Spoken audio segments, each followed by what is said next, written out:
حمد و ثنا، پاکی اور عظمت، خوبی اور بڑائی اس اللہ رب العالمین احکم الحاکمین خالق کائنات مالک مربی کے لیے زیبا و سزاوار ہیں، جو کل کائنات کا خالق، مالک، پالنہار، پرورش کرنے والا۔ ان مختصر سے حمد کی کلمات کے بعد ہزارہ انگنت و تعداد بے شمار درود و سلام ہوں ہمارے آخری نبی سید المرسلین احمد مصطفیٰ محمد مصطفیٰ صلی اللہ علیہ وسلم پر اور ان کے آل و صحابہ اصحاب۔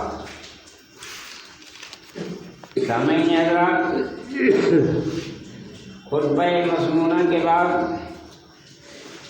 میں نے قرآن کریم سورہ نمل کی آیت نمبر 9 تلاوت کی ہے۔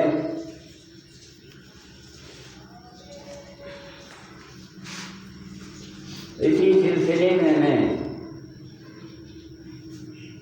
آج آپ سے کچھ گفتگو کروں گا۔ اللہ تبارک و تعالیٰ مجھے صحیح طور پر کہنے اور ہم سب کو پھر اس پر عمل کرنے کی توفیق عطا فرمائے۔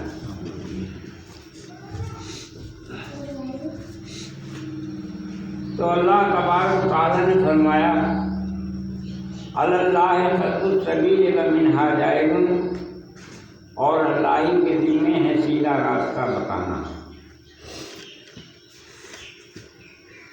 جبکہ ٹیڑھے بھی موجود ہیں۔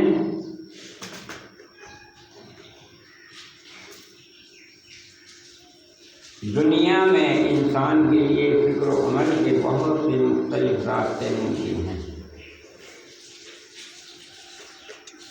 اور عملاً موجود ہیں۔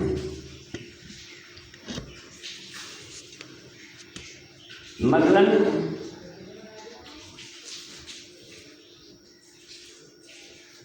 شراب،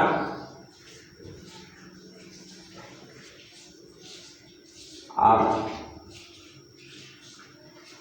اپنے طور پر خود کو پی بھی سکتے ہیں، نہیں بھی پی سکتے۔ جوا آپ کھیل بھی سکتے ہیں، نہیں بھی کھیل سکتے۔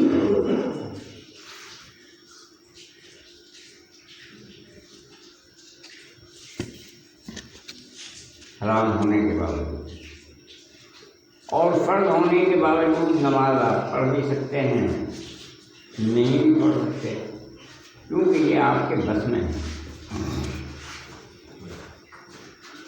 چاہیں تو آپ روزے رکھ بھی سکتے ہیں، نہیں بھی رکھ سکتے، وغیرہ وغیرہ بہت ساری باتیں ہیں۔ ظاہر ہے کہ یہ سارے راستے بیک وقت حق نہیں ہو سکتے۔ سچائی تو کوئی ایک ہی ہے اور صحیح طریقے زندگی صرف وہی ہو سکتا ہے جو صحیح نظریہ زندگی پر مبنی ہو۔ اس صحیح نظریے اور صحیح راہ سے واقف ہونا انسان کی سب سے بڑی ضرورت ہے۔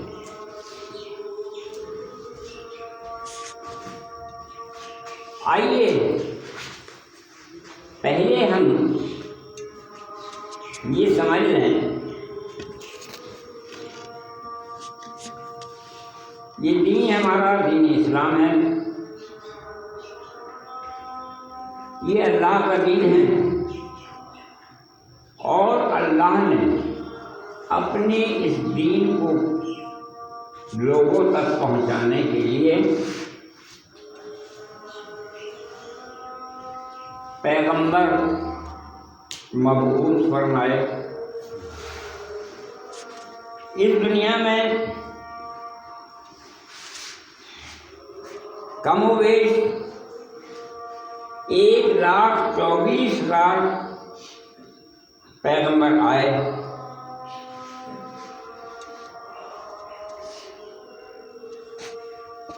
اور یہ پیغمبر سبھی مرد تھے، نہ کوئی فرشتہ نبی بنا، نہ کوئی انسانوں میں کوئی عورت۔ یہ بات ہم کو خود بتاتی ہے پیغمبر ہر مرد اور ہر عورت کے لیے ہوتا ہے، جس کے پاس ایک ہی طریقہ ہوتا ہے، اور وہ طریقہ ہر مرد اور عورت کے لیے ہوتا ہے۔ پھر یہ سمجھنا مرد کی شریعت الگ اور عورتوں کی شریعت الگ، یہ سوچ ہی ہماری غلط ہے۔ اس ہمارے سوچنے میں فرق ہے۔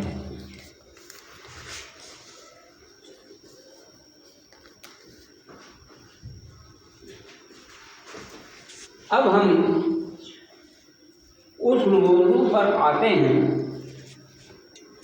پچھلے جمعے میں ہم نے بڑی وضاحت کے ساتھ بہت ساری باتیں بتائی ہیں، یہاں تک کہ ہمارے آخری پیغمبر محمد رسول اللہ صلی اللہ علیہ وآلہ وسلم کے اوپر آغاز وحی ہونے کے بعد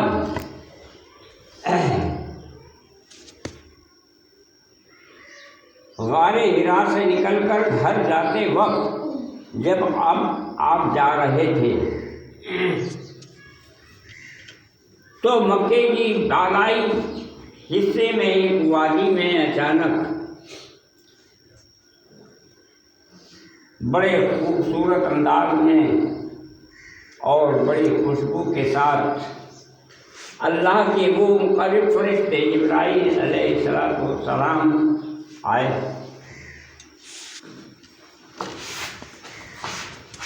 اور آنے کے بعد یہ میں پہلے جمعے میں بتا چکا ہوں، اس لیے زیادہ کوئی وضاحت نہیں کروں گا۔ کل ملا کر کے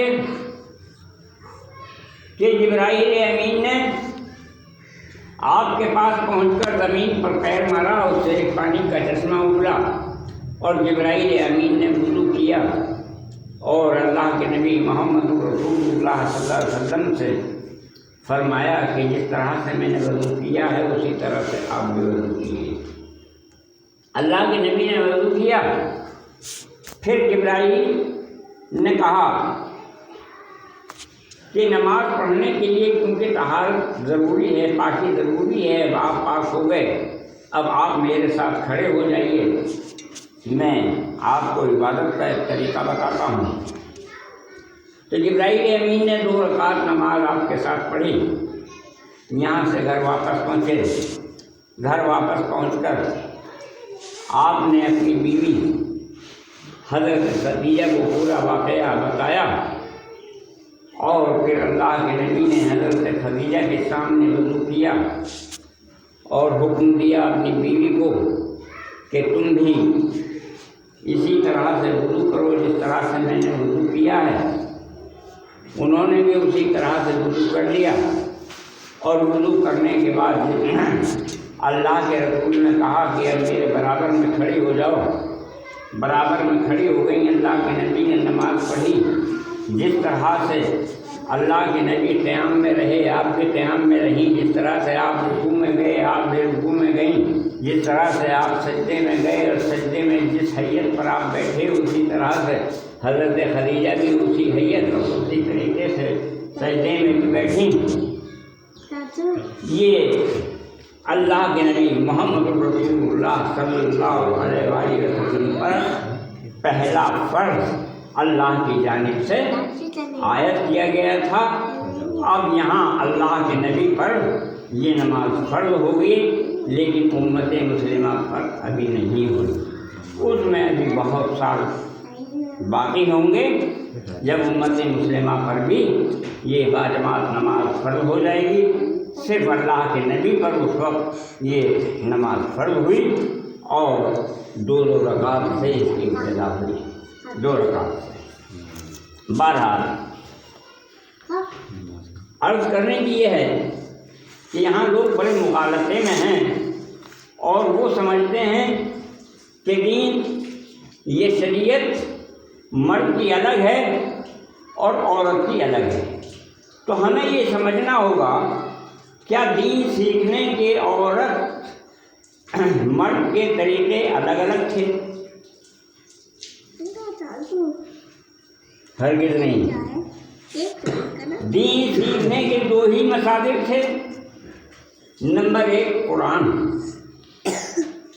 نمبر 2 نبی کریم صلی اللہ علیہ وسلم کے عام و خاص ارشادات۔ قرآن سے تو مرد عورت دونوں ہی یکساں مستفید تھے، مرد بھی پڑھتے عورتیں بھی پڑھتی، کیونکہ زبان عربی تھی اور عربی ہی میں قرآن زبان عربی ہونے کی وجہ سے اس کے معنی اور مطالب بھی سمجھتے تھے اور سمجھتی تھی، تو اس میں تو کوئی دقت ہی نہیں تھی۔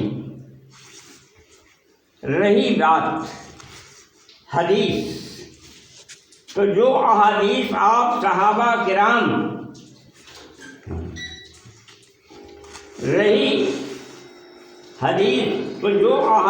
آپ صحابہ کرام کی محفل میں ارشاد فرماتے، اس کو خود خواتین اپنے مردوں سے معلوم کر لیتی۔ آج اللہ کے نبی نے کیا فرمایا، اور جو خاص ہدایات و احکامات و ارشادات آپ اپنے کاشانے میں ارشاد فرماتے تو اس کو صحابہ اکرام اور صحابیات ازواج مطہرات سے افضل لیا کرتے،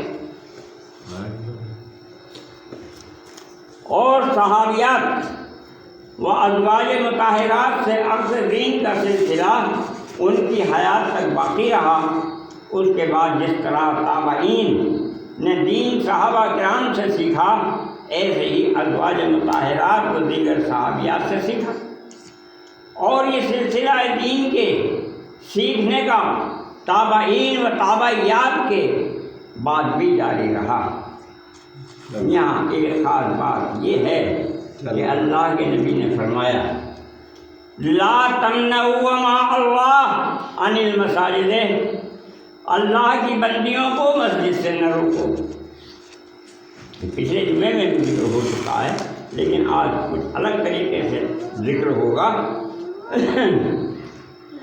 آج سے تقریباً 1100 سال پہلے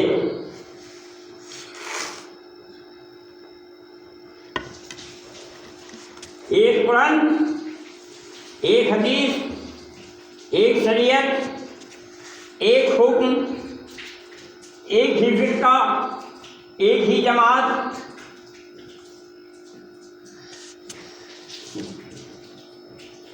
لیکن بد نصیبی ہماری کہ 1100 سال کے بعد ان مسلمانوں کے اندر فرقہ ہونے لگا، فرقہ بندیاں ہونے لگیں،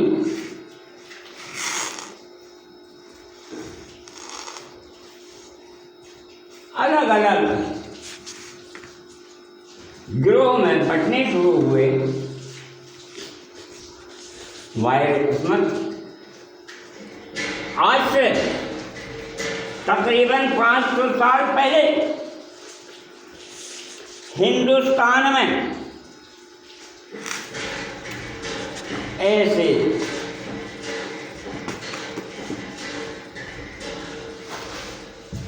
مولوی پیدا ہوئے جنہوں نے اپنی کتابوں میں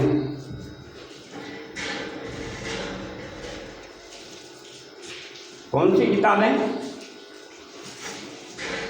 ذہن میں رکھیے، تذکرۃ الحفاظ اور الاکمال، تہذیب اور تقریب التہذیب جیسی کتابیں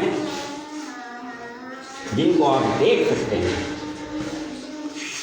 جن میں عورتوں کے دین سیکھنے کے سارے دروازے بند کر دیے گئے۔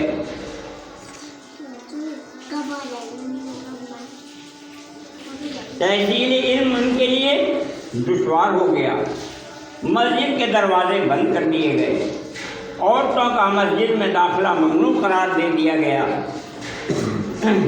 جمعہ یا جماعت یا عیدین کی حاضری اور اس کے خطبے یا خطاب سے استفادہ ان کے لیے اشد ترین جرم قرار دے دیا گیا۔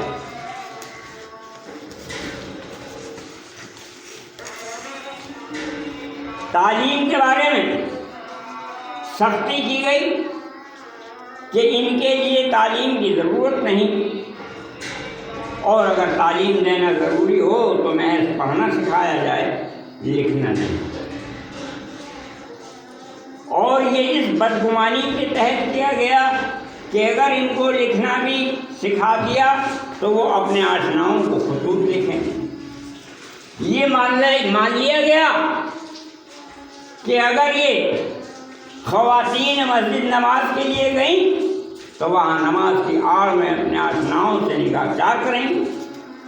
الغرض مسجد جیسی جگہ جہاں انسان خوف خدا بندی کی وجہ سے اللہ سے ڈرتے ہوئے نماز کے لیے پہنچتا ہے، اسے شر کا اڈا مان لیا گیا، اور بازاروں مزاروں میلے کھیلے کی جگہوں کو خیر کی جگہ۔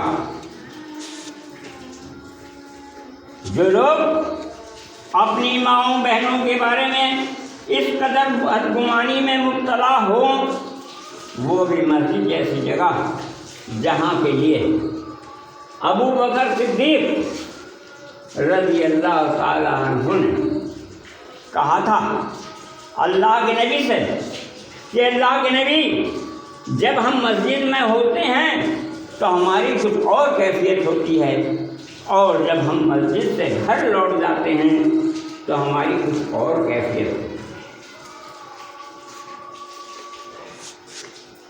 تو ابو بکر صدیق نے اللہ کے نبی صلی اللہ علیہ وسلم سے یہ بات کہی تھی۔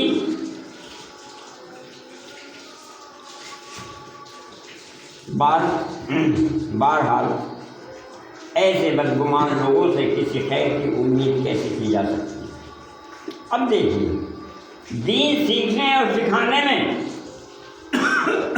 مرد عورت یکساں کیسے تھے؟ اب یہ ایک سوال ہے۔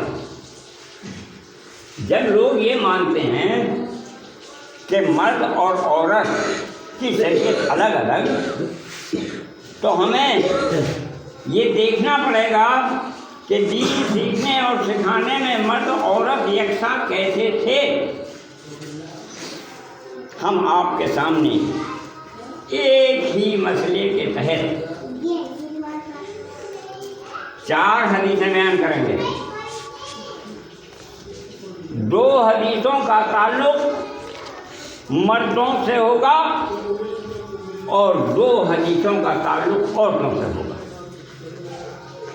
پچھلی مرتبہ یہ حدیثیں بیان کی جا چکی ہیں، لیکن جیسا میں نے کہا کہ ہر مرتبہ انداز تھوڑا الگ ہو جاتا ہے، کیونکہ ہم یہ چاہتے ہیں کہ کسی بھی صورت سے آپ کی اصلاح ہو، آپ کو بتایا جائے، آپ کو سمجھایا جائے۔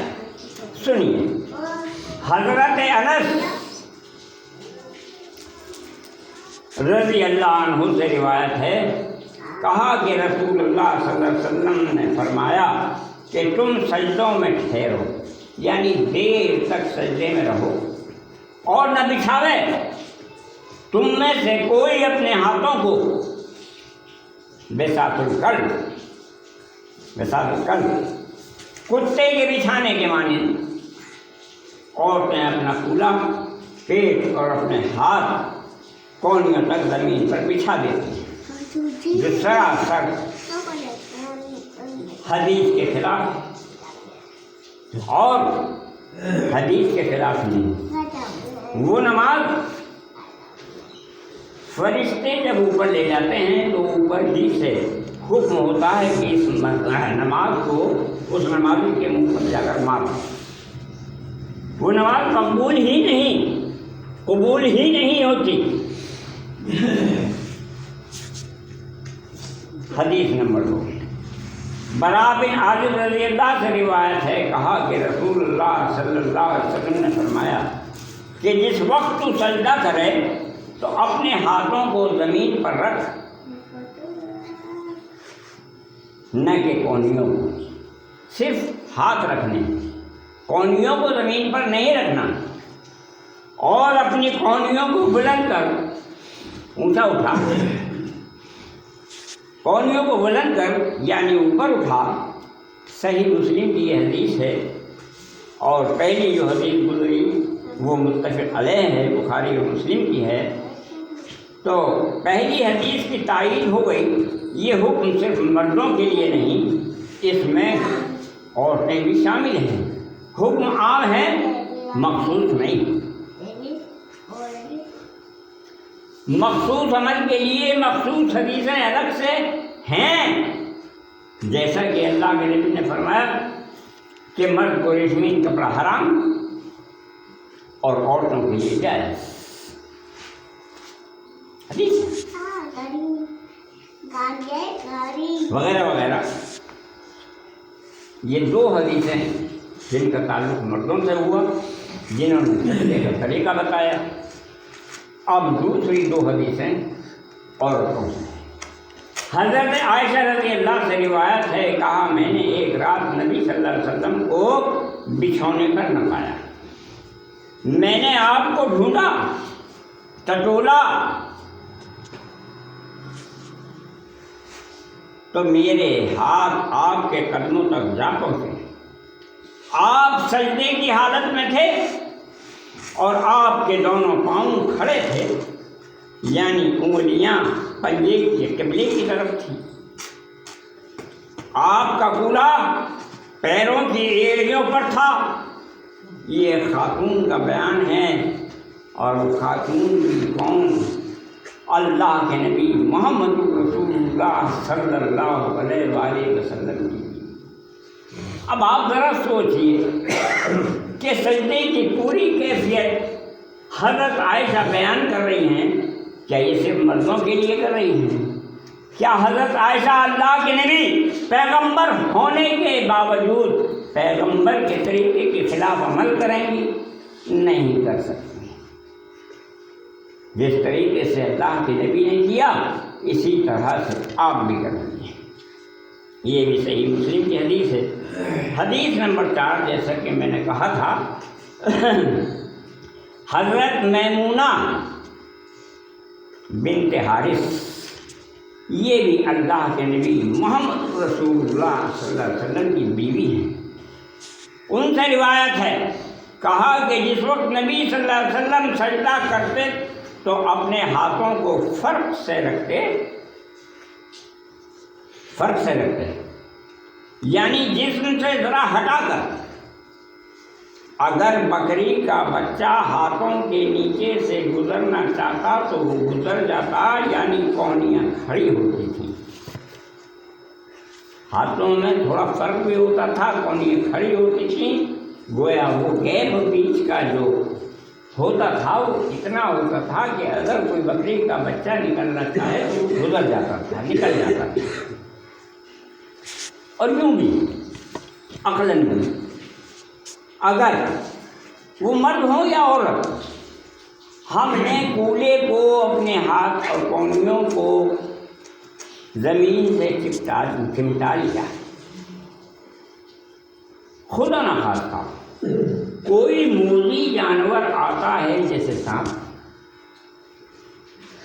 اس کو نکلنے کی کہیں جگہ نہیں ملتی، اگر آپ کو اس نے ڈس لیا تو کیا ہو؟ شریعت بڑی سوچ سمجھ کر بنی ہے، ایسے نہیں۔ اللہ کے نبی نے جو بھی طریقہ مقرر کیا ہے وہ ویسے ہی نہیں ہے، اس میں بڑی حکمتیں ہیں۔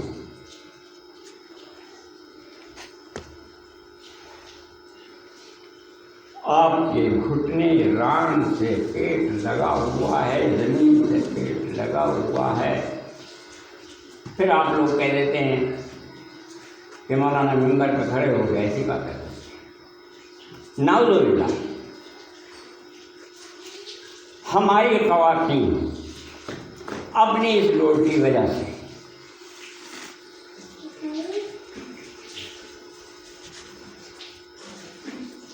اپنے اندر پیٹ میں وہ ننھا سا جو بچہ پل رہا ہوتا ہے اس کا کوئی عضو بھی گرفت میں آ سکتا ہے۔ چنانچہ جب بچہ پیدا ہوتا ہے تو بہت سارے بچوں کو پولیو کی شکایت بھی ہوتی ہے۔ یہ ہماری بد احتیاطی کا نتیجہ ہے اور صحیح طریقہ استعمال نہ کرنے کا نتیجہ ہے۔ اس میں قصوروار ہم ہیں۔ تو حضرت میمونہ کہتی ہیں کہ نبی صلی اللہ علیہ وسلم سجدہ کرتے تو اپنے ہاتھوں کو فرق سے رکھتے، یعنی جسم سے ذرا ہٹا کر اگر بکری کا بچہ ہاتھوں کے نیچے سے گزرنا چاہتا تو وہ گزر جاتا، یعنی کونیاں کھڑی ہوتی۔ یہ بھی ایک خاتون اور وہ بھی اللہ کے نبی صلی اللہ علیہ وسلم کی بیوی ہی ہیں۔ ایک مسئلہ بڑا اہم ہمارے سامنے، یہ تو ہو گئی صحابیات اور صحابہ کی حدیث ہے۔ قرآن ہمیں کیا حکم دیتا ہے؟ میں نے شروع میں ہی کہا 1,24,000 اس دنیا میں پیغمبر آئے، اللہ نے کسی فرشتے کو پیغمبر نہیں بنایا، اللہ نے کسی لیڈیز کو پیغمبر نہیں بنایا۔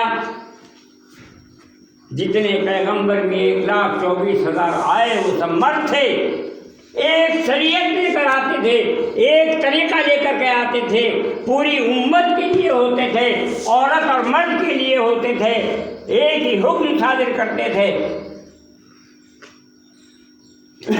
اور اگر دین میں بٹوارا ہوتا اور مرد کا تو پھر کسی عورت کو بھی اللہ کو نبی بنانا ہوتا۔ معلوم ہوا طریقہ ایک ہوگا شریعت کا، 2-4 نہیں ہو سکتے۔ تو ایک مسئلہ بڑا اہم اسی لیے اللہ نے بیان کر دیا، لقد کان لکم فی رسول اللہ اسوۃ حسنہ، تمہارے لیے نمونہ زندگی میں عمل کرنے کے لیے نمونہ سیمپل جو ہوں گے وہ نبی کریم محمد الرسول اللہ صلی اللہ علیہ وآلہ وسلم ہوں گے۔ نہ ان کی بیوی ہوں گی، نہ صحابیات ہوں گی، نہ تابعین ہوں گے، نہ تابعات ہوں گی۔ سیمپل اگر آپ چاہتے ہیں، نمونہ اگر چاہتے ہیں تو اس نمونہ صرف نبی کے پاس ملے گا۔ نبی کے طریقے پر اگر ہم عمل کریں گے تو ہماری نجات ہے، ہمارے عمل محفوظ ہیں، ورنہ برباد ہیں۔ تو زندگی کے لیے اللہ کے رسول سیمپل نمونہ ہیں۔ یہ حکم مرد عورت سب کے لیے ہے، یہ کسی خاص اللہ نے یہ کیوں نہیں کہہ دیا؟ جب یہ کہا لقد کان لکم فی رسول اللہ اسوۃ حسنہ، تو وہاں مرد کے لیے بھی استعمال کیا جا سکتا تھا کہ صرف مردوں کے لیے ہم سیمپل بنا کے ہو جائیں، نہیں، سیمپل دونوں کے لیے، نمونہ دونوں کے لیے، عورتوں کے لیے بھی اور مردوں کے لیے بھی، کیونکہ نبی آپ ہیں، طریقہ سکھانے والے آپ ہیں۔ تو ایک مسئلہ مرد عورت کی نماز کا حل ہوا، ایک ہی وقت، ایک ہی طریقہ۔ اور پھر سن لیجیے، حج الوداع کے موقع پر عرفات کے میدان میں اللہ کے نبی نے فرمایا تھا خذوا عنی مناسککم صلوا کما رأیتمونی اصلی۔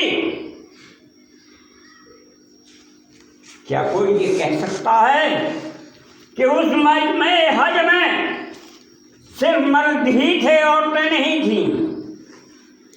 عورتیں بھی تھیں، مرد بھی تھے۔